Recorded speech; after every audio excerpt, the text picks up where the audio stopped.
ACL tear के साथ में मेनिस्कस टीयर बहुत ही कॉमन है और मोस्ट ऑफ द केसेस में ये देखने को मिलता है।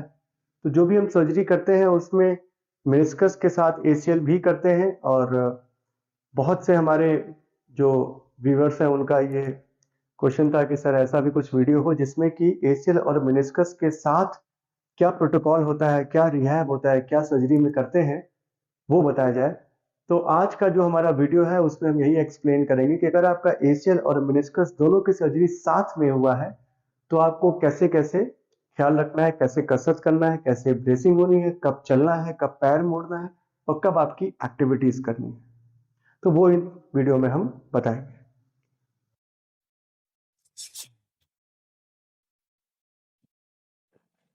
नमस्कार दोस्तों, मैं हूं डॉक्टर नीरज श्रीवास्तव। मैं स्कोपी क्लिनिक वाराणसी में प्रैक्टिसिंग आर्थोस्कोपी और स्पोर्ट्स इंजरी सर्जन हूं और यहाँ का डायरेक्टर हूं।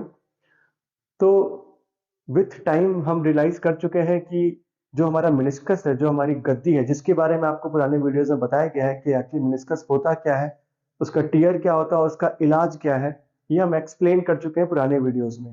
तो उस पर अब हम आज नहीं जाएंगे।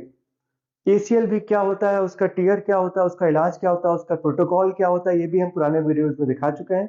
तो आप सब्सक्राइब किए हैं तो आपके पास वो वीडियोस होंगे, नहीं तो आप जा करके हमारे चैनल पर उन वीडियोस को देख के अलग अलग एसीएल और मेनिस्कस के बारे में समझ सकते हैं।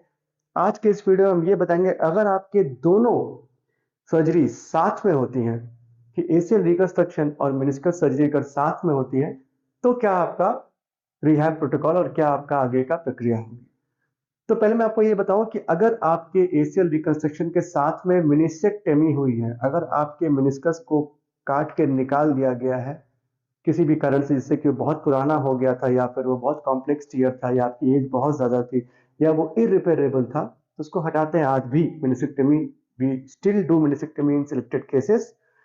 तो अगर वैसे केस में आपका मेनिस्कस निकाल दिया गया है और सिर्फ एसीएल रिकंस्ट्रक्शन कर दिया गया है, तो जो भी आपका पोस्ट ऑप रिहैब प्रोटोकॉल होगा वो एक नॉर्मल एसीएल सर्जरी की तरह ही होगा।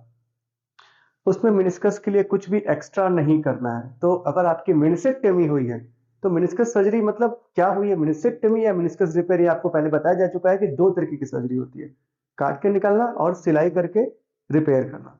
अगर काट के निकाला गया है तो आप भूल जाए, आप एसीएल के हिसाब से ही प्रोटोकॉल फॉलो करेंगे जो आपको मैंने पुराने एसीएल के वीडियो में बताया हुआ है। आज के वीडियो में मेन जो मैं बताऊंगा मेनिस्कस रिपेयर, जो कि एडवांस आज के युग में हम लोग मोस्ट ऑफ द टाइम पे मेनिस्कस को प्रिजर्व करते हैं, बिकॉज वो बहुत ही इंपॉर्टेंट है आपके घुटने की हेल्थ के लिए, फ्यूचर के लिए, जिससे आपका घुटना और लंबा चल सके। तो जब मेनिस्कस रिपेयर किया जाता है तो जो हमारा प्रोटोकॉल होता है ऑपरेशन के बाद का, जो पोस्ट ऑप जो भी केयर होती है, उसको मेनिस्कस ही गवर्न करता है। मतलब कि ACL become secondary and we focus on meniscus healing first. क्योंकि जैसा कि आपको बताया है कि एसीएल का रिकंस्ट्रक्शन करते हैं, उसको हम नया बनाते हैं, ग्राफ्ट लगा के उसको बटन से या स्क्रू से या फिर दोनों तरफ बटन से फिक्स कर देते हैं। पर मेनिस्कस को आपने रिपेयर किया है, अभी तक मेनिस्कस का कोई भी रिप्लेसमेंट सक्सेसफुल अभी उतना नहीं हो पाया, अभी स्टिल एक डेवलपमेंट फेज में ही है मेनिस्कस रिकंस्ट्रक्शन या फिर मेनिस्कस रिप्लेसमेंट। तो जो रिपेयर हम करते हैं उसमें क्या करते हैं कि पुराने मेनिस्कस को हम सिल देते हैं, बहुत ही पतले तरीके के धागे से सिलते हैं, जो कि most of the time 2-0 fibre wire, जो कि बाल की तरह महीन होता है। तो जब इससे हम सिलते हैं तो मेनिस्कस को हीलिंग का टाइम देना पड़ता है। वो एक डेलिकेट स्ट्रक्चर है और हमारा वायर भी बहुत ही डेलिकेट है, बहुत स्ट्रांग नहीं है। तो हम हमेशा उसको प्रोटेक्ट करते हैं, उसको बचा कर चलते हैं। किस तरीके का मेनिस्कस टीयर है उस पर निर्भर करता है पोस्ट ऑफ प्रोटोकॉल, लेकिन अगर हम आपको एक मोटा मोटी एक आइडिया देने की कोशिश करें तो आमतौर पे हमारी प्रैक्टिस में अगर हमने मेनिस्कस रिपेयर किया है तो हम पेशेंट को 6 वीक्स तक वजन रखने के लिए अलाउ नहीं करते। वो नॉन वेट बेयरिंग, बिना वजन दिए वॉकर के सहारे उस पैर को ऊपर उठा करके ही 6 हफ्तों तक चलता है। उसके पहले पैर नहीं रखना उसको। ये हो गया मोस्ट इंपॉर्टेंट थिंग। उसके पहले आप चलेंगे तो मेनिस्कस रिपेयर आपका फेल हो सकता है। सेकेंड, नी बेंडिंग, कब से नी को मोड़ना शुरू करना है। तो नी जो मोड़ने का तरीका है वो आपके again morphology of the repair, कितना बड़ा रिपेयर है, कितना स्ट्रांग रिपेयर है, कितना स्टिचेस लगे हैं, किस जोन में है, उस पर निर्भर करता है। बट मोटा मोटी अगर आप ये मान के चलें तो मिनिमम 2 वीक्स तक हम लोग पैर को मोड़ना भी अलाउ नहीं करते हैं। और उसके बाद भी close chain exercises, heel slides करके ही आहिस्ता आहिस्ता पैर को मोड़ने के लिए बोलते हैं, बहुत ही फोर्सफुल बेंडिंग नहीं बोली जाती है। ये देखिए दोस्तों, जितना एग्रेसिव हम एसीएल रिकंस्ट्रक्शन के रिहैब में रहते हैं, उतना ही कंजर्वेटिव हम मेनिस्कस के रिहैब में रहते हैं, बिकॉज हमको उसकी हीलिंग के लिए टाइम देना है। जैसे आप टाँके लगाते हैं तो उसको भरने का समय देंगे, तब उस पर फोर्स देंगे। वैसे आपने टाँके लगाया मेनिस्कस में, आपको उसको भरने का समय देना है, जल्दी नहीं हो सकता, पूरा समय दीजिए। कुछ कुछ सर्जन जो बहुत ही कंजर्वेटिव है, या फिर कई बार बहुत ही लार्ज रिपेयर या ऐसे एरियाज में रिपेयर जहाँ पर की ब्लड सप्लाई बहुत अच्छी नहीं होती है, तो कई बार हम लोग 4 वीक्स तक नी को ब्रेस में ही लॉक रखते हैं और 4 हफ्ते बाद मोड़ना शुरू करते हैं। बट ये मानिए कि 2 हफ्ता तो कम से कम आपको ब्रेस में रखना ही है और उसके बाद ही मोड़ना शुरू करना है। उसके बाद भी आप दिन में 1 से 2 बार पैरों को मोड़ने की प्रैक्टिस करेंगे और उसके बाद फिर से आप ब्रेस लगा के ही रखेंगे।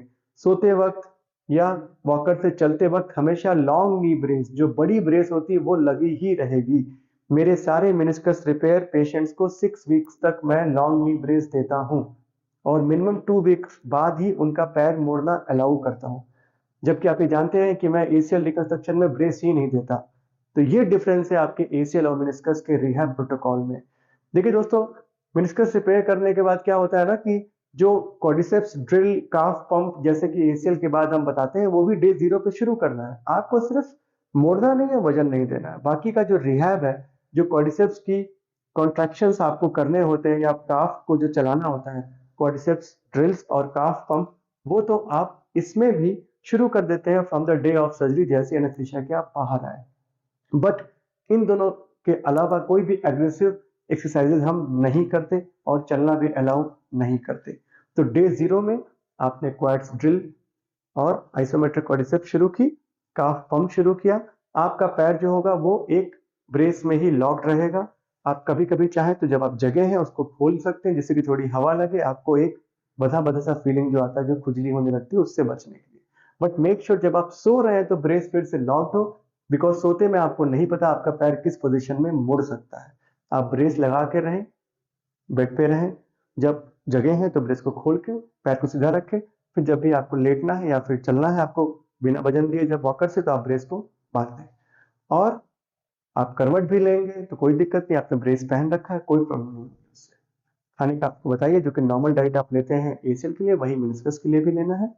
और ये बहुत ही एक प्रॉब्लमेटिक फेज होता है मेनिस्कस वाला, बिकॉज आप जब नहीं चलते हैं तो आपकी नी स्टिफ और वेस्टिंग हो जाती है। पैर नहीं मोड़ रहे हैं तो उसका आपका स्टिफ हो गया नी, कम चलने से और बहुत एक्सरसाइज एग्रेसिव ना करने से आपका जो जंघा है, जो आपकी क्वाड्रिसेप्स और हैमस्ट्रिंग है, वो वेस्टिंग में भी जाती है। तो स्टार्टिंग में जब आप पैर खोलते हैं 6 वीक्स के बाद, तो आपको लगता है कि आपकी जो जंघा बहुत पतली हो गई है और उसको मोड़ने में भी बहुत परिश्रम करना पड़ता है। और जब पैर भी शुरू में रखते हैं तो झंझनाहट होती है। धीरे धीरे करके, तुरंत आप एक दिन में वेट पूरा नहीं ले सकते, फिर भी 10 दिन करीब वॉकर से चलना होता है, फिर वॉकर छूटता है। तो इनिशियल 6 वीक्स टू 2 मंथ जो आपका मेनिस्कस रिपेयर का प्रोटोकॉल है, वो बहुत ही स्लो है। आपको परेशानी होगी, पैर मोड़ने में भी कम से कम 1.5 से 2 महीने का समय लग जाता है और वेस्टिंग जाने में भी कम से कम 2 से 3 महीने का समय लगता है। एक बार अगर आपका एसीएल विथ मेनिस्कस को 2 से 3 महीने हो गए, उसके बाद फिर आप एग्रेसिव रिहैब भी शुरू कर सकते हैं, जैसे कि सेमी स्क्वाट्स या फिर सिटिंग एसएलआर विथ वेट, जो भी आप एसीएल रिहैब में करते थे। बट इनिशियल 2 वीक्स बाद मोड़ना, अगर डॉक्टर बोलता है बहुत बड़ा टीयर था तो 4 वीक्स बाद मोड़ना, और 6 वीक्स तक अपने आप को बिना वजन दिए ही वॉकर से चलाना, ये सबसे इंपॉर्टेंट है मेनिस्कस हीलिंग के लिए।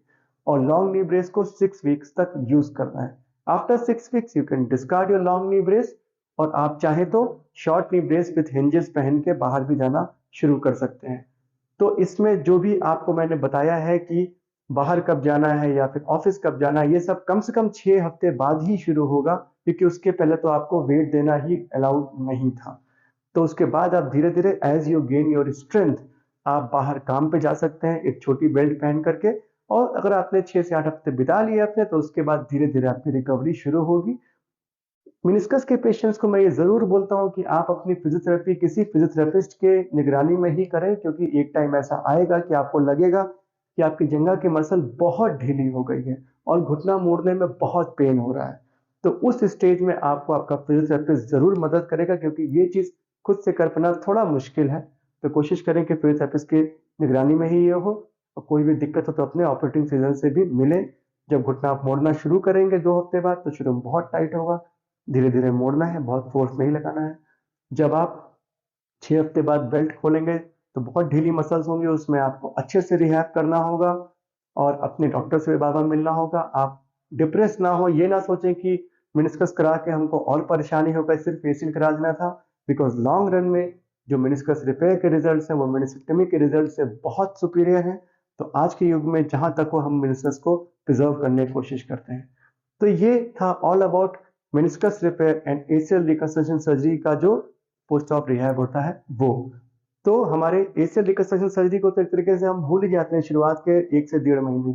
हम सिर्फ मेनिस्कस को ही प्रोटेक्ट कर रहे होते हैं। उसके बाद फिर हम मोड़ना शुरू करते हैं, सिटिंग एसएलआर करते हैं और वेट बेल्ट के साथ एक्सरसाइज करते हैं। तब हम अपने जंघा को और स्ट्रेंथन करते हैं और फिर एसीएल पे भी ज़्यादा फोकस जाता है।